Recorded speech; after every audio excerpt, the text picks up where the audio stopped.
안녕하십니까. 저는 서울대학교 의과대학 내학과 교실, 서울대학교 병원 내분비 대사내과에서 교수로 있는 조영민입니다. 저는 당뇨병과 비만을 진료하고 연구하고 학생을 가르치고 있습니다.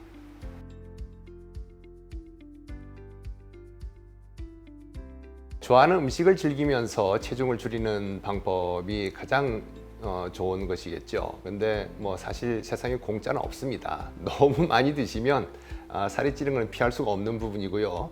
좋아하는 음식도 적당히 이제 섭취를 해주시면 좋겠고, 그리고 앞서 조금 어려운 내용으로 말씀드렸는데 탄수화물 인슐린 모델에 의하게 되면 이 식후에 혈당 스파이크가 많이 일어나는 음식일수록 살이 많이 찔 수 있다고 하는 그런 부분입니다. 여기 더해서 이제 에너지의 과잉, 즉 소모하는 에너지보다 섭취하는 에너지가 많았을 때 살이 찔 수 있는 그런 부분, 이걸 동시에 우리가 고려를 해야 되는 부분입니다. 그를 위해서 공통적으로 해당되는 부분은 누차 말씀드렸지만은 입에 바로 넣었을 때 단맛이 나는 그런 음식들, 즉 단순당, 설탕이 많이 포함되어 있는 그런 음식들이지요.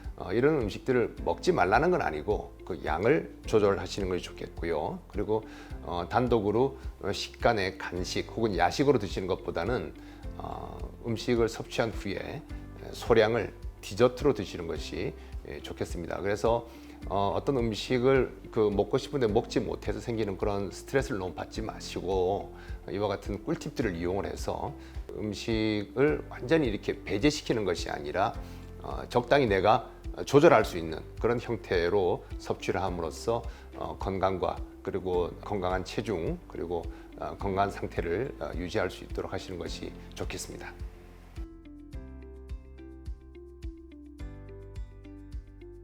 섬유질에 대해서 말씀드리고 싶은데 우리가 음식을 통해서 섭취하는 그런 섬유질을 식이섬유라고 부릅니다. 대개는 이제 채소류에 있는 그런 성분들이 되겠습니다. 그래서 잎사귀가 큰 그런 채소류라든지 아니면 줄기가 있는 샐러리 같은 거죠. 그런 음식이라든지 콩류 이런 부분에 식이섬유가 많이 들어있는데 섬유를 여러분 생각하시면 이렇게 좀 길쭉한 그런 실 같은 거지 않습니까? 그래서 좀 꺼끌꺼끌한 그런 느낌이 있고요. 위장에 들어갔을 때 소화가 잘 일어나지 않는 그런 것들이 또 섬유질의 특징입니다. 그래서 이게 포만감을 증대시켜 주고요. 그리고 위장에서 십이지장으로 음식물 내려가는 속도가 더뎌집니다.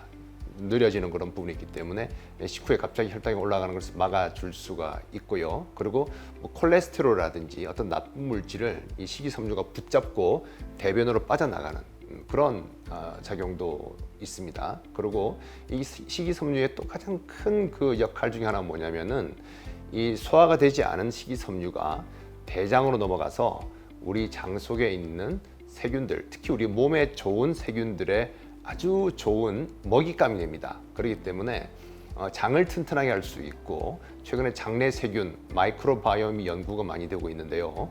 건강한 장내 세균, 건강한 마이크로바이옴을 가질 수 있도록 해서 우리 몸이 대사적으로 그리고 전반적으로 건강해질 수 있도록 하는 그런 역할을 합니다. 그래서 이 식이섬유의 섭취는 건강을 유지하는 데 있어 가지고서 굉장히 중요한 역할을 합니다.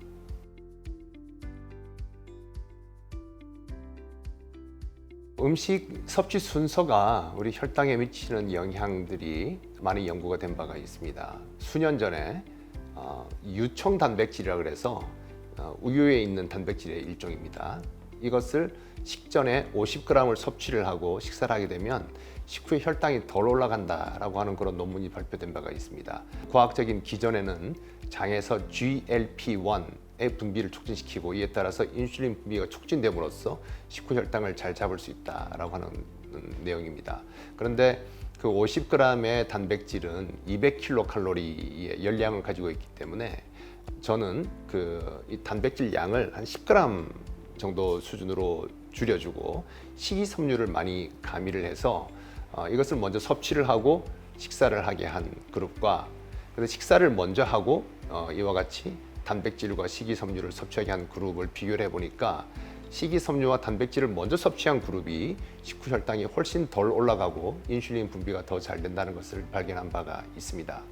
그리고 일본에서 그 식전에 육류나 어류를 섭취하고 그 뒤에 공깃밥을 먹게 되면은 공깃밥을 먼저 먹고 육류를 혹은 어류를 섭취한 것보다도 혈당이 훨씬 덜 올라간다는 것을 보고한 바가 있습니다. 그래서 이런 식사를 할 때의 음식의 섭취 순서가 굉장히 중요하다는 것이고요. 이 책 글루코스 혁명에서 설명하시는 내용을 보게 되면은 그 싱크대 모델을 이용을 하고 있는데요. 이 싱크대의 움푹 패인 부분이 위장이고 그 구멍을 따라서 이제 관으로 내려가게 되는데 그 부분을 소장으로 생각을 하는 것입니다. 그래서 처음에 이제 그 탄수화물을 먹지 않고 식이섬유나 지방질을 먼저 먹으면 그 성분들이 먼저 장에 내려가 있고 나중에 이제 탄수화물이 들어옴으로써 이 소화 흡수가 지연되게 됨으로써 먹는 순서에 따라서 똑같은 음식을 먹었더라도 혈당이 덜 올라간다라는 것으로 설명을 하고 있습니다. 그래서 어떤 그 시간적인 간격을 얼마나 두느냐보다도 음식을 섭취하는 순서가 중요하겠고요. 물론 너무 허겁지겁 모든 음식을 다 빨리 드셔버리게 되면은 좀 효과가 덜할 가능성이 있습니다만은 천천히 음식을 음미하시면서 이렇게 순서를 바꿔주시게 되면은 식후 혈당을 조절하는 데 큰 도움이 될 것 같습니다.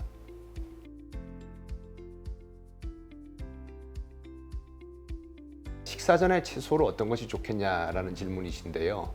어떤 종류의 채소라도 좋습니다. 특히 신선한 그런 채소가 좋겠고요. 잎사귀가 큰 쌈을 싸 먹을 수 있는 그런 채소나 그리고 샐러드로 만들 수 있는 그런 채소들도 좋고 오이 스틱이라든지 샐러리 스틱이라든지 뭐 이런 부분도 좋고요. 어떤 형태도 좋기 때문에 많이 섭취하실 것을 권장드립니다.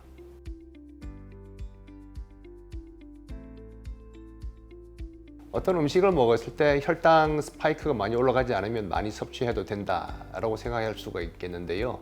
우리가 혈당뿐만 아니라 칼로리 자체의 그 양도 굉장히 중요하다는 점을 간과해서는 안 되겠습니다. 그래서 예를 들어서 그 뭐 견과류라든지 버터나 치즈류를 드셨을 때에 혈당은 많이 올라가지는 않을 겁니다. 하지만 많이 섭취를 하시게 되면 칼로리 자체가 워낙 많이 들어올 수 있기 때문에 혈당은 올라가지 않지만 살이 찌는 것은 피할 수가 없겠지요. 그래서 우리가 혈당에만 너무 집착하지는 마시고 전체적인 그런 그림을 보셔야 되겠습니다. 그래서 너무 칼로리가 높은 음식을 과량 섭취하시는 것은 다이어트에 현명하지 못한 방법이 되겠습니다.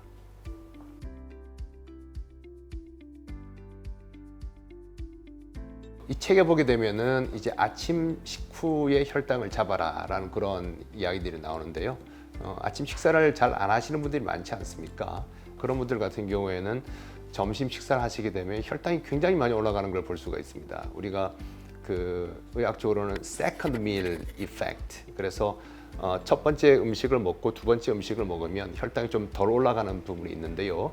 아침을 안 먹고 점심을 먹게 되는 경우에 공복 기간이 굉장히 길어지기 때문에 근데 특히 탄수화물이 많은 걸 드시게 되면은 그 식후 혈당이 많이 올라가는 것을 세컨드 밀 효과가 사라짐으로써 흔히 관찰해 볼 수가 있습니다. 그렇기 때문에 이 책에 나와 있는 그런 꿀팁들을 점심으로 식사를 시작하시는 분들도 잘 지켜주시면 도움이 되겠습니다.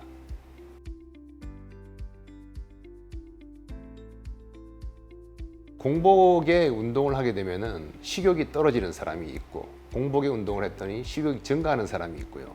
공복에 운동을 했더니 혈당이 올라가는 사람이 있고 공복에 운동을 했더니 혈당이 떨어지는 사람이 있습니다. 그래서 다 제각각 다르기 때문에 그에 따라서 판단을 하시는 게 좋겠습니다. 제일 좋은 방법은 운동을 하시고 혈당을 재보시면은 제일 확실하죠. 그리고 또 같은 개인에서 어떤 운동을 하냐에 따라 가지고서 어떤 운동은 혈당을 올리고 어떤 운동은 혈당을 낮춥니다. 특히 아주 그 경쟁을 유발하는 과격한 그런 운동을 하게 되면은 오히려 혈당이 떨어지는 것이 아니라 오르는 경우들도 있습니다. 그래서 음식뿐만이 아니라 운동도 개인차가 크고 운동의 종류에 따라서 그리고 언제 하냐에 따라 가지고서 혈당에 미치는 영향이 다르기 때문에 가장 현명한 방법은 운동 전후에 있어서 혈당을 측정을 해보고 혹은 연소혈당 측정기를 통해서 그 운동에 따른 그 혈당의 반응을 직접 눈으로 보시는 것이 좋지 않을까 생각을 합니다.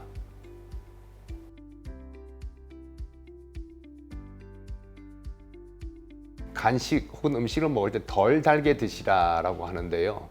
덜 달게 드시는 거에 대해서 개인차가 크다고 생각합니다. 어떤 분들은 단 음식을 좋아하고 어떤 분들은 단 음식 싫어하시죠. 그래서 나는 뭐 달달한 음식은 별로 좋아하지 않아 하시는데 단 음식을 좋아하지 않는 분들이 드시는 음식들을 보시게 되면은 슴슴한 맛이 나는 간이 좀 덜 된 그런 음식들을 생각해 볼 수가 있겠고, 그리고 적당량의 견과류, 뭐 적당량의 치즈라든지 샐러리 스틱이라든지 베이비 당근 등등등 뭐 이런 음식들이 크게 달지 않은 그런 음식들이면서 다이어트를 하는데 또 도움이 되거나 혈당 조절하는 데 도움이 될 수가 있는 그런 음식들입니다. 그래서 덜 단 음식들 중에서 지방 성분이 또 너무 많은 음식들은 칼로리 섭취가 너무 또 많아질 수가 있기 때문에 그 섭취하는 양을 특별히 조절할 필요가 있겠고요.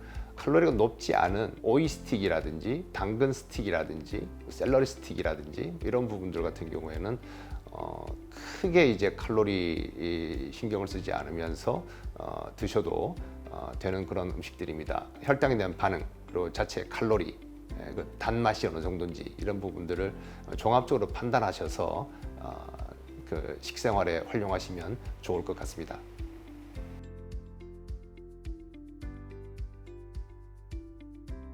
이 책 그 글루코스 혁명에서 의료진이 아닌 그 일반인들이 직접 자신들의 경험을 통해서 이제 혁명을 일으키고 있는데요. 굉장히 좋은 그런 내용들이 많이 있습니다.